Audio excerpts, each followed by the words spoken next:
for everybody to log. If you, in the meantime, can drop your name in the chat and the company you work for, that would be really nice.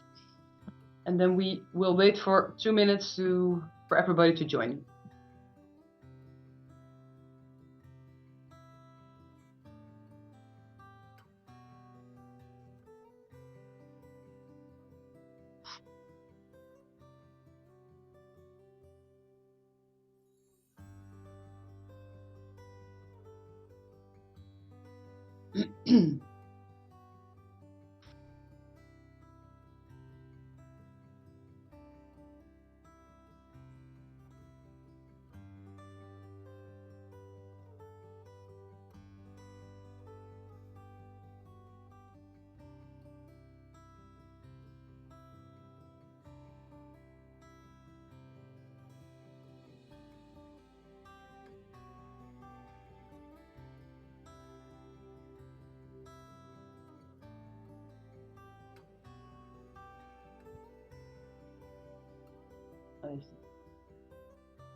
Well, I think we should get started. People will join, but that's okay. Let me put this away, this one on pause. En die doen we het uit.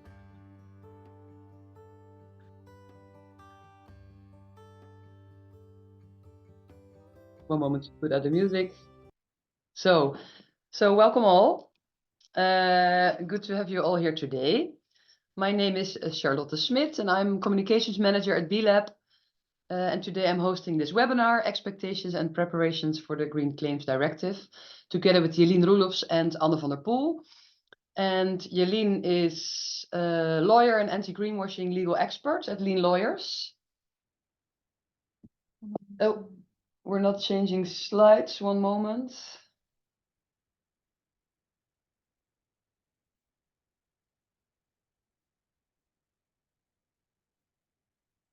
One second. 1 second.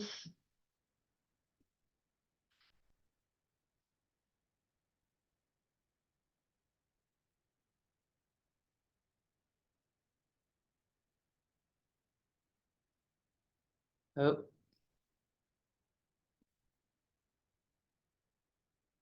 Sorry, guys. Getting there.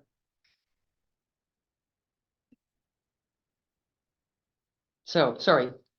Again, I'm hosting this webinar together with Jellien Roelofs and Anne van der Poel. And Jellien is lawyer and anti-greenwashing legal expert at Lean Lawyers.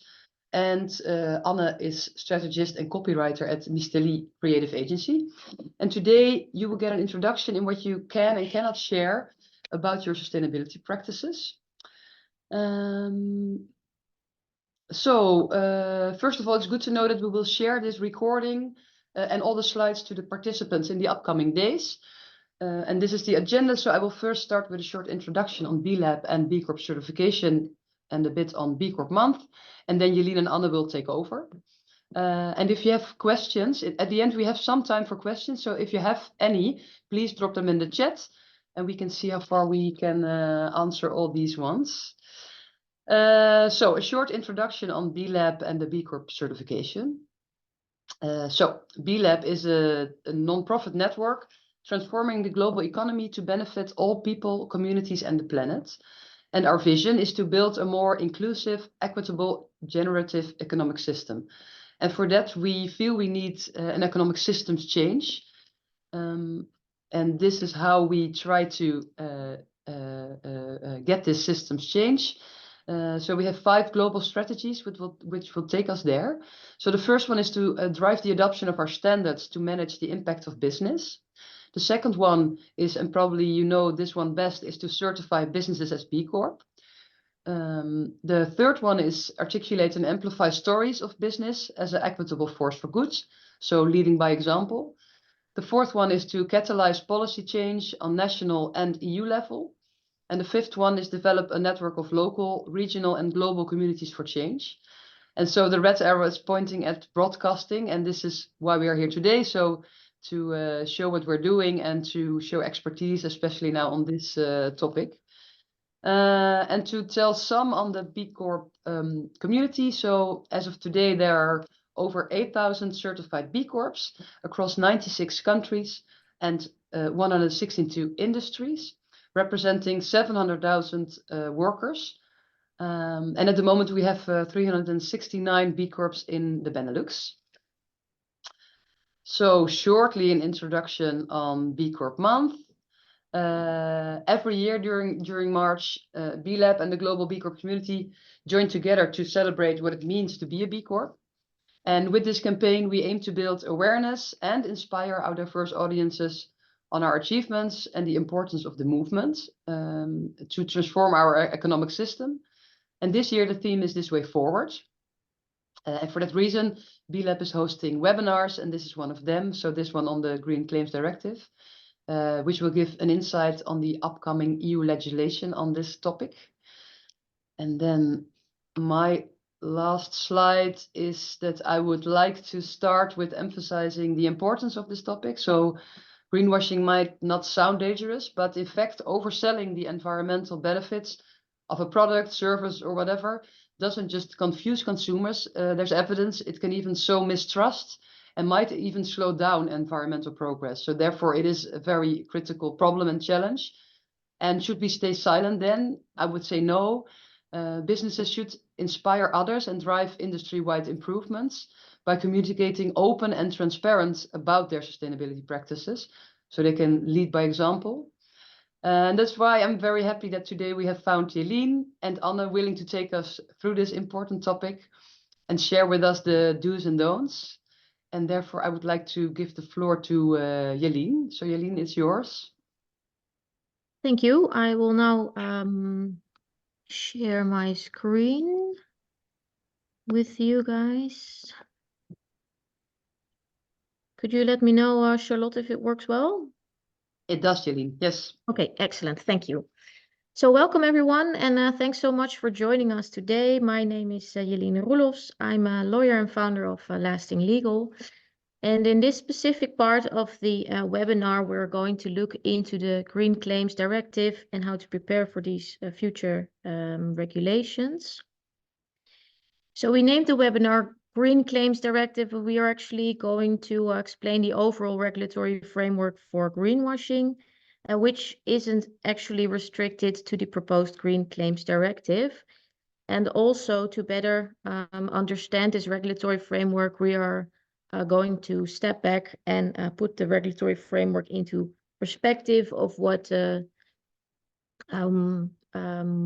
greenwashing actually means. And it's a legal presentation. I've tried my very best to keep it as practical as possible, but I do think it's important to give you a bit of legal background information for you to understand what these regulations actually mean. So let's start with the first part. What is greenwashing from a legal perspective? Greenwashing in general comes down to giving the impression that something is more sustainable than it actually is. And there's research by an NGO called Planet Tracker, and it has pointed out how sophisticated greenwashing can really be. And it has visualized some forms of greenwashing as like a many-headed mythological beast called the greenwashing hydra. So to give you some examples, green rinsing is what they point out to be a form of greenwashing, which is toning down your ambitions, the ambitions that you had earlier. And more specifically, the point is that you may have communicated about these high ambitions that you had before, but you fail to communicate about actually toning them down later, which is happening quite often lately. Another form of greenwashing is green shifting. Green shifting is putting the focus on the consumer by asking them what they can do for the climate. Again, another Shell example where it is what they literally ask: what are you willing to change to help reduce emissions? And this tweet received a pretty cynical response from an American politician called Alexandra Ocasio-Cortez, because she said, well, I am willing to hold you, Shell, accountable for lying about climate change for 30 years. So as you see, there are many forms of greenwashing, and not all these forms are necessarily regulated. So it is important to know which one actually is. And the main focus of greenwashing regulation is green labeling. That is where you make a sustainability claim towards consumers that turns out to be misleading. This was the visual that was actually used by the European Parliament to point out what green labeling is. Refers to a documentary about David Beckham, in which Victoria Beckham claimed to be poor, or at least that's what she says. And then David Beckham asks her, so what car did your dad used to drive you to school with? And it turns out to be a Rolls Royce, which I thought was an interesting visual to choose from the European Parliament. So an example of green labeling is this Shell campaign, in which they say, make change today, drive carbon neutral.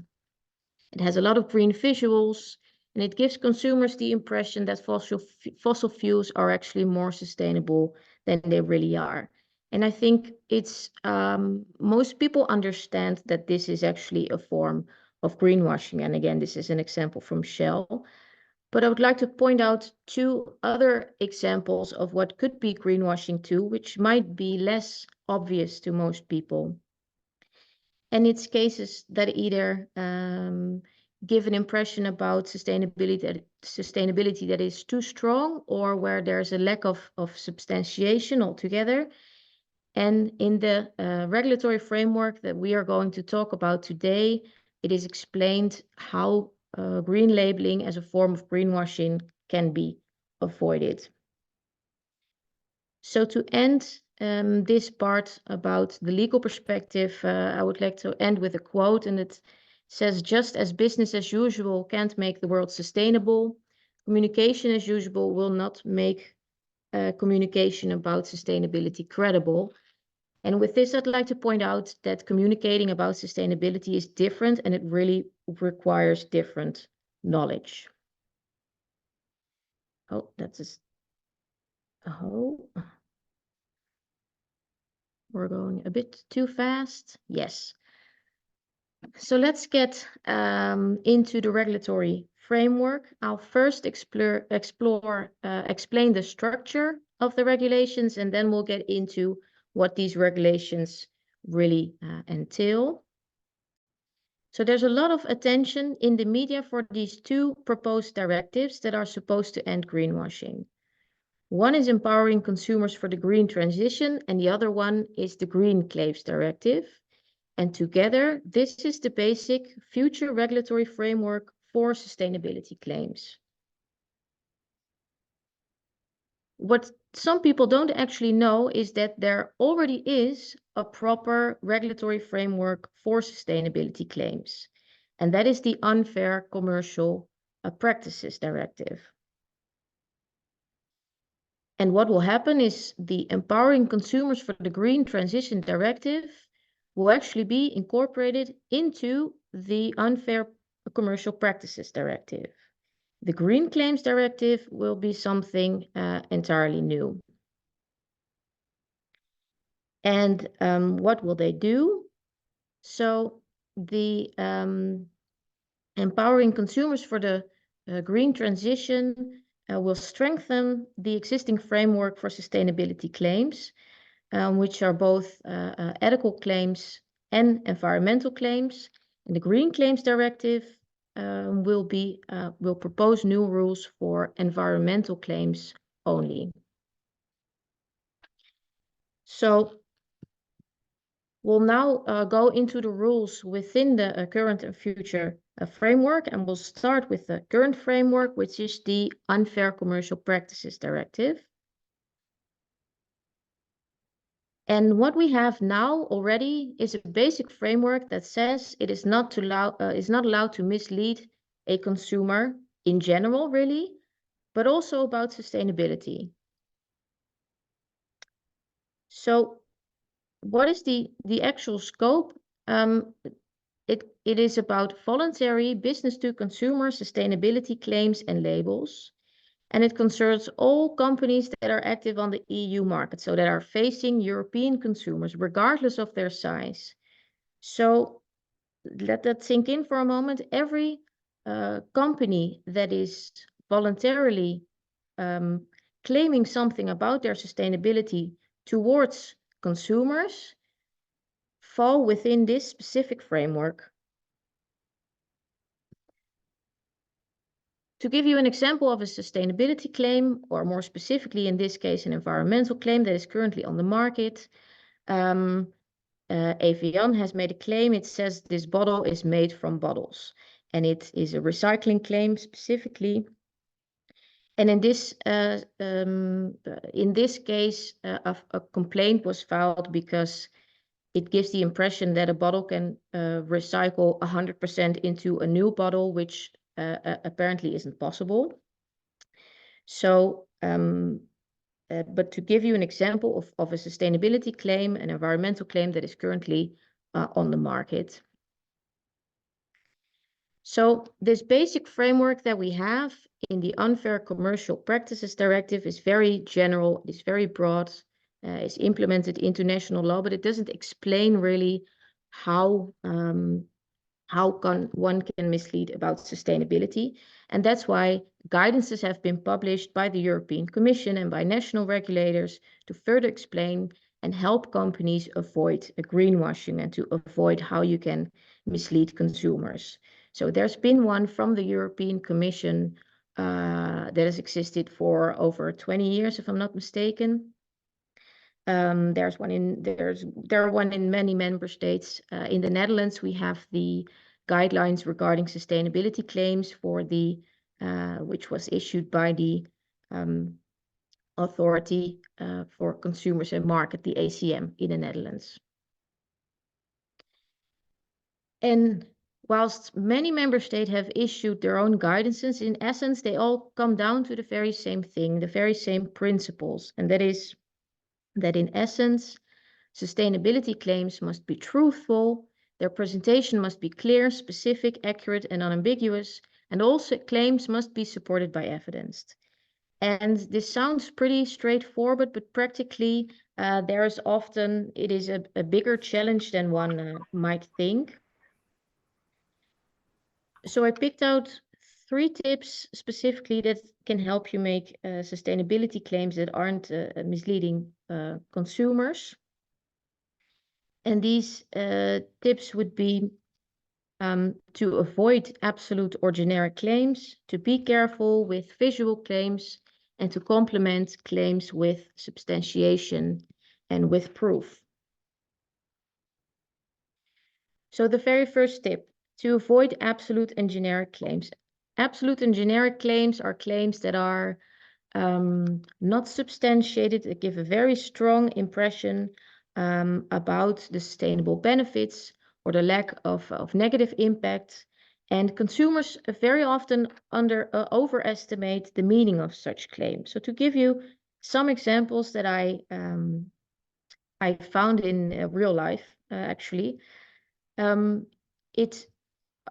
these are very often found on packaging in a supermarket, but yeah, these claims you can find on many places. So it's claims like biodegradable, responsible, natural, eco, planet-friendly, 100% recyclable, CO2 neutral, planet positive, carbon neutral, conscious, green.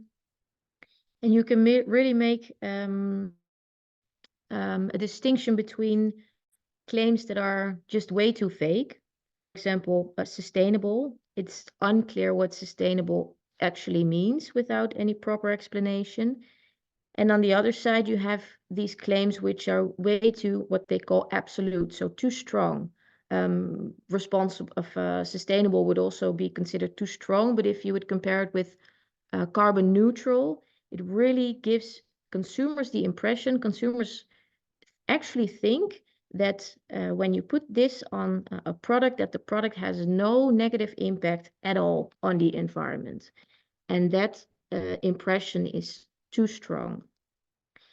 There are a lot of these absolute claims on the market right now, and if I would, and these are also the focus of enforcement of what I've seen. So that's why it would be my very first tip to generally avoid only using those very specific absolute and generic claims.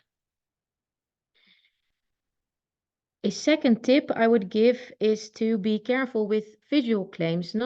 Some people don't know that visual claims can also be considered sustainability claims. And what do I mean with visual claims? It's literally like visuals, but also the color green, the use of a leaf, or the earth, or something referring to the environment in some way or another.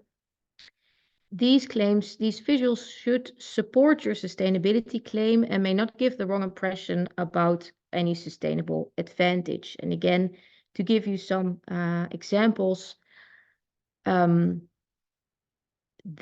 use of the word conscious by H&M in itself is too vague, but using it against the backdrop with a lot of green leaves, it gives a very natural feel about not having any negative impact, which is very challenging for the fashion industry.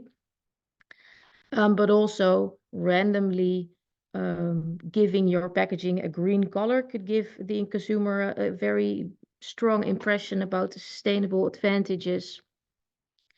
So be careful with your visual claims. It's not, they don't say that you cannot use the color green anymore, but just be careful.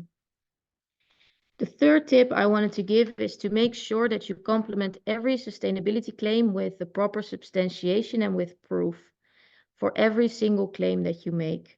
So if you would say that a certain product uses an X amount percentage of less water, then you should explain how that was measured, why that is a certain advantage, and you should have the proof to show that it is actually the case. The substantiation doesn't always fit on the place where you make the claim. So very often it can be allowed that it's just one mouse click away. That could be on a website somewhere with a link or with a QR code.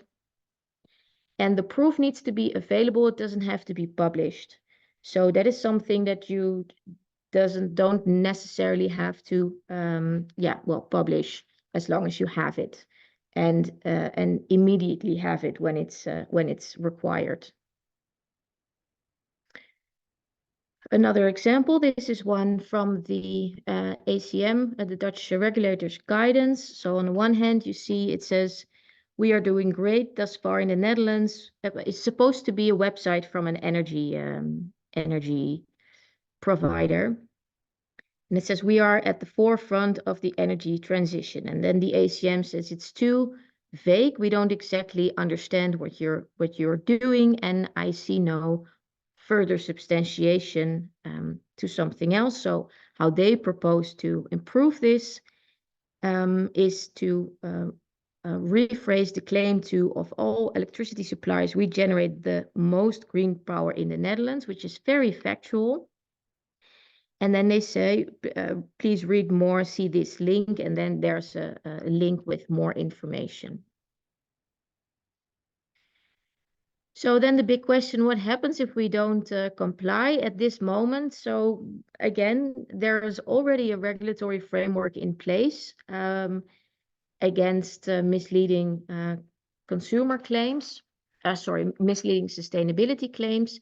So what could actually happen is that you could receive a fine from your regulator, who can enforce upon you. An advertising committee could say that your claim is misleading, and very recently we've had a case in court actually about greenwashing from KLM, where NGO Fossielvrij NL with Reclame Fossielvrij actually sued KLM for greenwashing. and for misleading consumers, and the judge ruled in favor of reclamevrij. And in this case, these claims, these sustainability claims by KLM were already removed. But still, to have a judgment in court is a very, very strong sign that this is actually a problem, and be very careful, and you shouldn't mislead consumers. And so we've discussed so far the part of the regulatory framework that is already in place. And in the next few slides, we'll briefly discuss what will change with the new regulations. And please note that these changes are not due until the end of 2026. And for the Green Claims Directive, even a bit later. And we'll focus first on empowering consumers for the green transition. So the empowering consumers for the green transition has the very same scope as the Unfair Commercial Practices Directive. And that is that it focuses on voluntarily made business-to-consumer sustainability claims and labels. And it is relevant for all companies that are active on the EU market. So, and again, sustainability claims is both ethical claims and environmental claims. And what the proposed directive will do is it will strengthen the existing framework on misleading sustainability claims, which in essence means that it will make enforcement much easier. It will also ban self-certified sustainability labels. And that is basically labels that you that consumers think that someone else certified that you have some level of sustainability, when in fact it's just your own visual, basically. And what about the Green Claims Directive? So the Green Claims Directive, it's very important to understand that it only refers to green claims. So that's environmental claims. It doesn't apply to ethical claims. Again, it's about voluntarily made business-to-consumer claims. And it is also relevant for all companies active on the EU market, but there's a bit of delayed compliance for SMEs, and there are exceptions for micro-enterprises. Micro-enterprises are companies with less than 10 people and an annual turnover of, I think, under 2 million.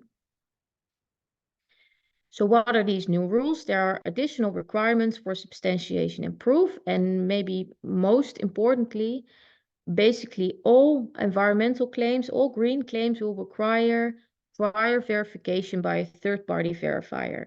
So in 2027, when you want to say that something has less impact, you need to have this claim verified prior to making this claim by a verifier. There's a lot of information still unknown, who will do this and how much it will cost exactly, but that is what is currently proposed. And from this specific requirement, that is where micro enterprises will be exempted from, but they can still ask to receive this verification voluntarily if they would want to. There will also be very specific requirements for environmental labels. So they want to make sure that if you claim something, that something has been certified in a certain way, that is actually true. So 2 examples for the substantiation of environmental claims. Reference is made to life cycle assessments, to make sure that these are properly, that your claims are like properly substantiated. And with environmental claims, strict rules are proposed, for example, regarding to aggregated scores such as eco scores. And it will be, there's a lot still in development on this part, so we'll have to see how this will work out eventually. So to summarize, there's a lot of information, but let me just summarize it in a few sheets. Greenwashing is very sophisticated, and only some forms of greenwashing are regulated. Green labeling specifically, that is when you make a sustainability claim that turns out to be misleading, that is the main focus of anti-greenwashing regulations. There already is a basic framework about misleading sustainability claims. This includes the Unfair Commercial Practices Directive that is implemented into national legislation. And what is new, the new anti-greenwashing regulations that are proposed is empowering consumers for the green transition. That will strengthen the existing framework. And the Green Claims Directive that is proposed, that will propose new rules for green claims, and most importantly, will require a prior verification of such claim. 3 tips to avoid misleading consumers about sustainability is to avoid these absolute and generic claims, to be careful with your visual claims, and to complete your sustainability, make sure your sustainability communications are complete, so you have these 3 layers. If you'd like to read more on greenwashing, I'd highly recommend to read, for example, the guidance that the Dutch regulator has on sustainability claims. It's also available in English. To look at the report that Planet Tracker has made, and to have a look at the research that the BEUC did, which is like the European Consumer Agency. And last but not least, if you would like to stay updated on developments on sustainability claims and greenwashings, feel free to follow me on LinkedIn. This was my presentation on the legal framework, and I would very much now like to give the word to Anna, who will explain how to communicate about sustainability effectively. Thank you so much, Jellien. I'll just switch to my slides. Perfect. Thank you so much for that presentation, Jellien. And of course, thank you, B Lab, for inviting me to speak today. So I'm Anna van der Poel. I'm copywriter and strategist at Miss Lee Creative Agency. And today my presentation will be focused on how to communicate about sustainability and how to establish a sustainability communication strategy. So just as a quick introduction of Miss Lee Creative Agency, we're a creative agency focused on sustainability communication because we believe in crafting engaging stories which conquer the hearts and minds of thousands. So we create brand and communication strategies, visual identities, these things. And change engagement is the overarching goal that stands above all of these activities and our work, helping organizations with their shifting patterns and lighting the fire of collective action, because we strongly believe in the importance of communicating about sustainability. So let's take a step back.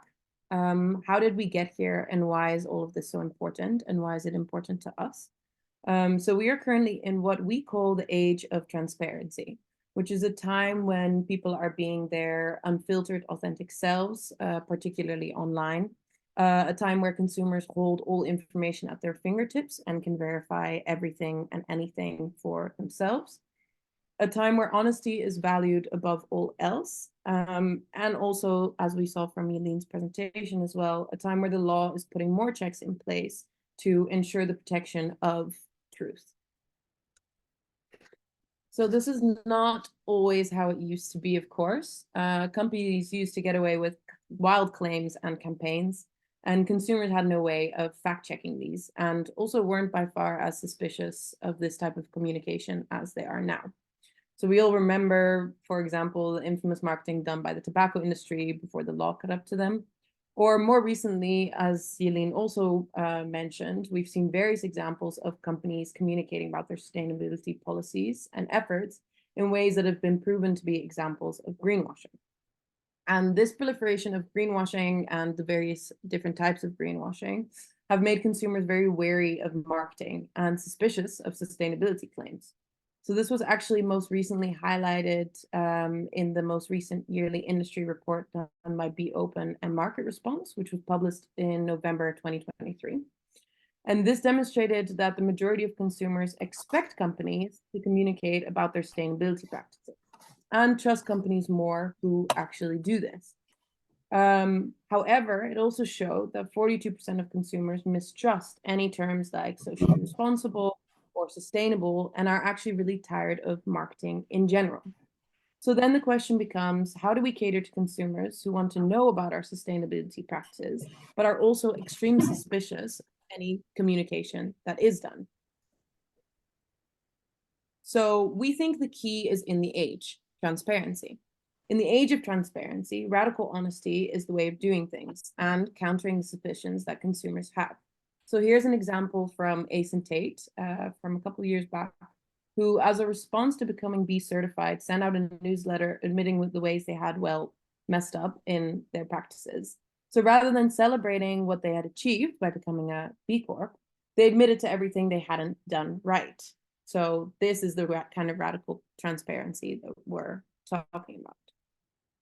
So let me just introduce you to our way of thinking in the age of transparency, which is shifting patterns. So shifting patterns is what we call the process of taking small, gradual steps towards big changes that build a regenerative economy. So we know that change doesn't happen overnight. And so many companies are dealing with a situation where they launched with a product or a service that was never intended to be sustainable, and at a time where they didn't need to think about sustainability as much. So they're operating in old systems that need to be modernized and where priorities need to be shifted. So that's why we believe in taking small, gradual steps toward big changes. And even more importantly, communicating about these changes and these steps as you go along to amplify impact. But of course, like Charlotte also mentioned, sharing change can be very daunting and challenging. So let's take a moment to remind ourselves of the huge benefits and importance of sharing change. So by sharing change, your organization can differentiate your product or service. You ensure that you stand out from others in the industry who aren't communicating about their sustainability policies. You build brand reputation and loyalty.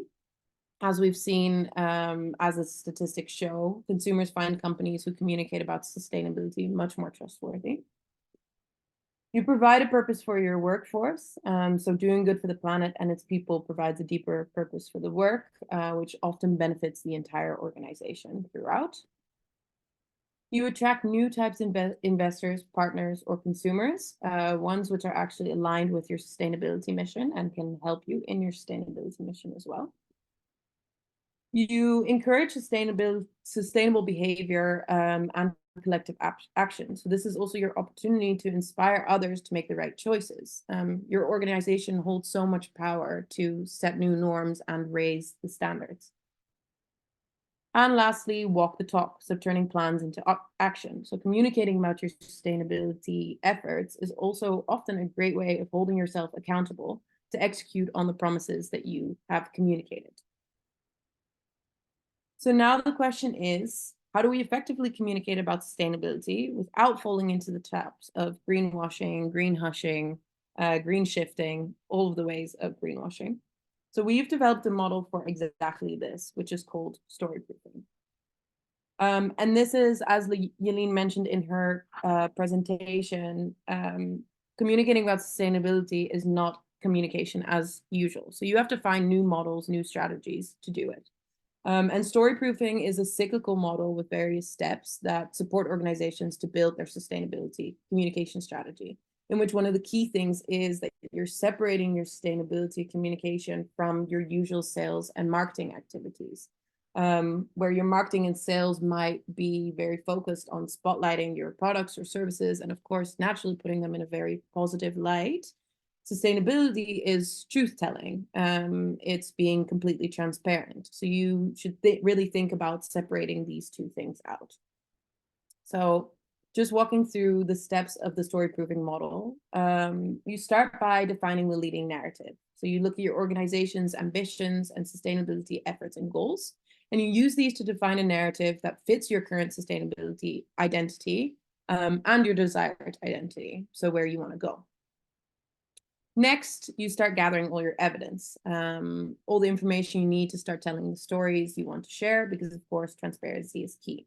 And this evidence will also be crucial for backing up all of your claims as you make them. Then you're crafting stories and telling stories. So these are the building blocks of your sustainability narrative. And these should always be as personal, inspiring, and of course tangible as possible, and supported by evidence. And these stories can be about all the elements and aspects of sustainability and impact, which also go beyond, of course, the environment and the environmental impact that your organization has. So think about sustainability in a much broader sense. Then you start building your brand impact. So this is where you start making the world familiar with all of your sustainability stories. You're making infographics, visuals, and maybe impact reports. And with these, a go-to-market strategy. Again, one which is separate from your usual marketing and sales activities. So here you could even think about having a separate website or communication channel that you use for your sustainability communication, having a different visual or brand identity that marks it out as differently from your usual sales or marketing. And then measuring effect lastly. So this is really important, of course, tracking the reach and effect of the messages to make sure that you're making long-term brand impact and that also your audiences are relating to your stories. So this cyclical process is how the story proofing model helps you build and continually improve your sustainability communication strategy. But sometimes getting started is the hardest part of executing a strategy. So we collected some of our industry experience to create 5 tips for getting started. So tip 1 is start talking about your journey, even when your destination is not yet in sight. This is really important. People want to know about the process and the journey and not just the end destination. I think a lot of organizations start to feel like they can only communicate something once they've reached a certain milestone, once they've improved the things that need improving. But it's all often these steps and the improvements that are the really interesting part of the journey, and even the mistakes that are made along the way, of course. Secondly, tell personal and relatable stories. People, of course, like to read things that they can relate to. You should always be keeping your target audience in the back of your mind and also sticking to what you know, sticking to your own brand, your own organization, and the impact that you have. Thirdly, establish sustainability as a shared value with customers and stakeholders. So again, this is really your opportunity to inspire collective change from consumers and to help your partners and stakeholders improve their practices too. This is really your opportunity and power to set new norms and to raise the standards. Making your sustainability efforts visual and straightforward. Again, you always want to remember your audience, what they like to read and what they find interesting. And you want to keep things simple, but also really keep in mind that, of course, visuals are part of what can be misleading. So your visual should always be matching exactly what your claim is. And also be thinking of visuals in terms of, rather than having a block of text, putting things into diagrams or infographics to make it more understandable. And then lastly, involve your internal organization. So not only does this give your workforce a deeper meaning for their work, but it also ensures that sustainability becomes a shared responsibility and priority. And we know from experience that this is really a long-term process. And it takes time to really embed sustainability into company practices and values. We had a workshop back in November about all about communicating sustainability. And the speakers from WeTransfer and Bol, this was one of the things that they mentioned again and again, that making sustainability part of the organizational structure, priorities, and activities is something that's really a long-term, multiple years process, and takes a lot of effort from everybody involved. So stay patient with that. So with combining the story proofing method and the 5 tips for getting started, you have all the right tools to create your sustainability communication strategy and also put it into action. But of course, the risk of greenwashing is always present, and still discourages so many organizations from sharing their shifting patterns.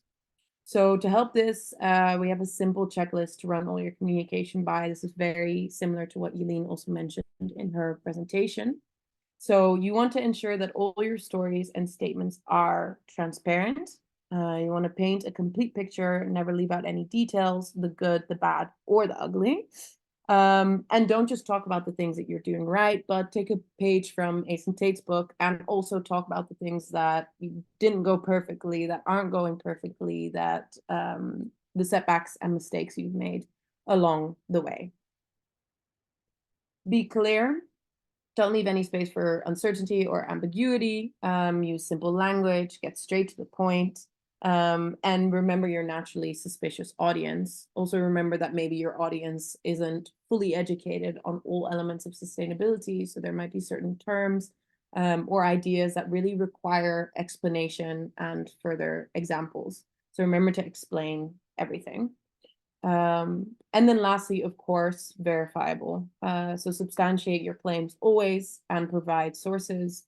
Make sure your audience always knows where to find what they need and show them where to go when they want to know more. So this is also what Jellien mentioned with making proof one mouse click away. Ensure that, yeah, maybe there isn't enough space on the asset on your LinkedIn post to explain everything that you're claiming in it or saying in it. But it should be one click away from a very clear page on your website or somewhere else that explains everything that you've claimed. And those elements of the website should also be very easy to find and easy to access by all of your readers. So that was my presentation on establishing your sustainability communication strategy. So thank you, Jellien and Anne. Very insightful. Thanks for this. And for me, but maybe not for all, it was a big eye-opener that there's already a lot of directives in place, actually, especially in the story of Jellien. And thanks, Anne, for having this clarity on businesses that they have to be transparent, because that's for me a really important topic. It's difficult, I know from experience, but it's really nice that you emphasize this this particular aspect. So there are some questions. Please, if you have any, place them in the chat, and I'm going to read some out loud. Let me see. So I think this can be answered very quickly, Jellien. So what's the status of the proposal? And we mean the Green Claims Directive. I think you shared it already shortly, but can you repeat that part? Yes, so the green claims proposal is still being discussed in Europe. It will be discussed by the European Parliament after the European I can't come up with the word for verkiezingen. In elections, yes. So whereas the empowering consumers for the green transition has been like approved and will be implemented and will be published, the Green Claims Directive will still be discussed in Parliament. So we'll have to wait a little longer, and the expectation is that eventually it will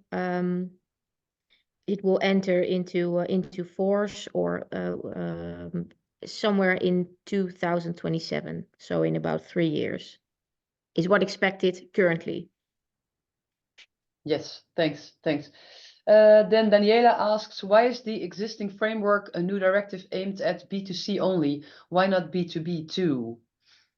So that's a very good question. It is very legal technical story with that has to do with consumer protection. There is definitely also a framework for B2B communications, but this is different and has a different background. So that's not something that is being discussed in this context. I think there will be a lot more attention for it because it's definitely also a problem.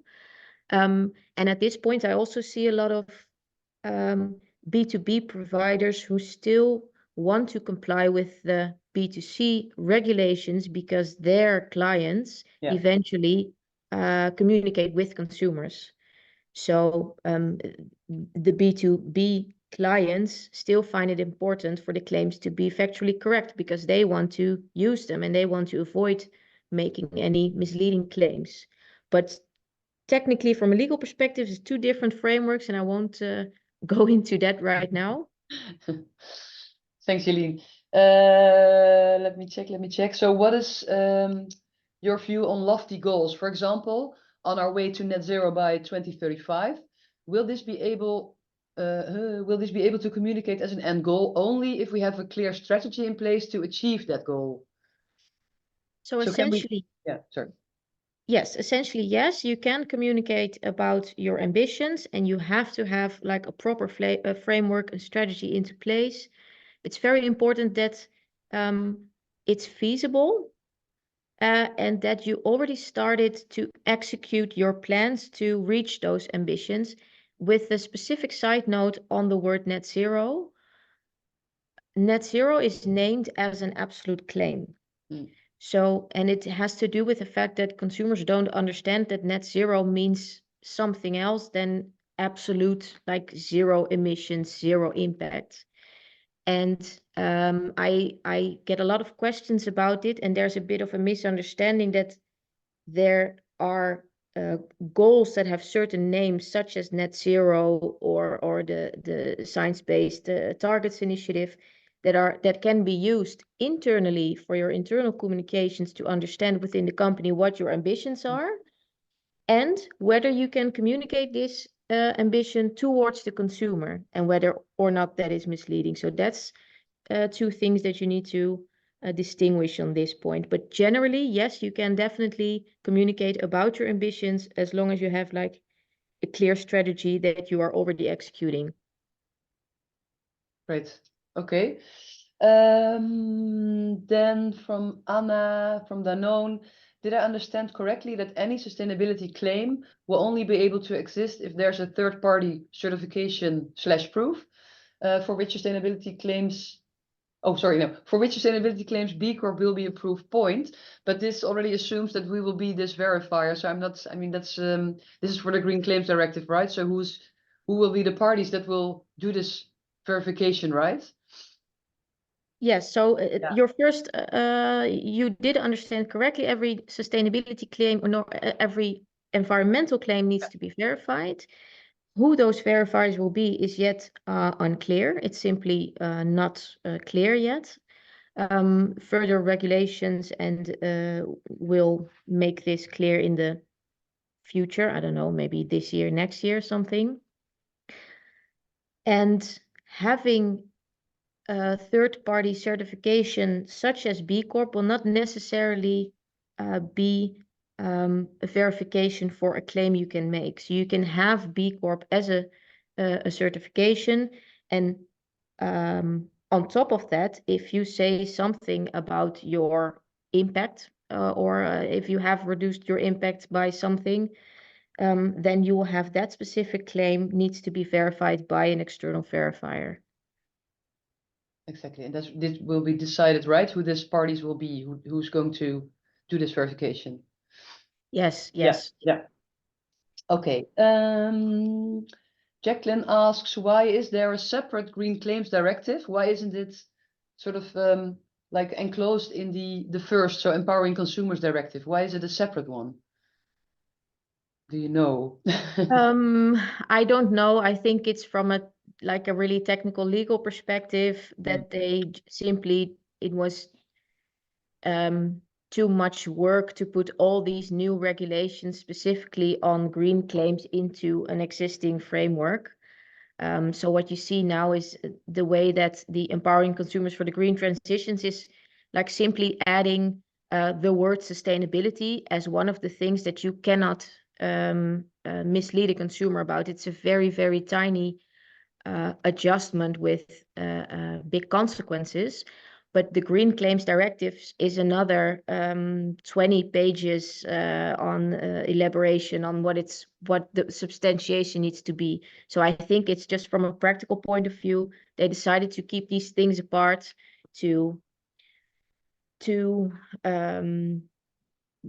well, I think they tried not to complicate things, but I understand where your question comes from. Thanks. So Jellien, it's a question for me, but how can companies, like you work with a lot of companies who want to do something with the subject. So how can companies without a big legal department prepare for all this legislation or work with this legislation? Because I think a lot of, I mean, the big companies will manage and will have lawyers, but how can other companies prepare? First of all, I would definitely recommend everyone to read some kind of guidance on this. I'm personally very happy with the guidance that the Dutch regulator has shared, because it gives you just a basic idea of basic tips and tricks on how to communicate about this. And if you read this, not just a legal person, if there really is a legal person, but definitely also more people within the company understand what this framework entails, then you have a basic understanding, really. And well, obviously you can come to me, but you can start with the guidance. So really just start and have or watch this webinar to have like a basic understanding of what's coming. And it's definitely something that is doable. It just takes a different mindset. You just have to be aware that if you communicate something about sustainability, then ping, oh, I should be careful. I have a look at the guidance, or I ask someone else to help me with these claims. Yeah, okay, that's clear. So being sensitive of time, we have 3 minutes left. And I would like to, well, there are some questions, maybe they can reach out to Jellien or Anne directly. I think they don't mind. But I would like to ask all participants to, if they would like to share their feedback. So feel free to scan this QR code. Thank you all for attending. A big thanks to Jellien and Anne for having these talks and be inspiring. We hope to see you all at another event. And for now, have a good day. And thank you all for attending this webinar.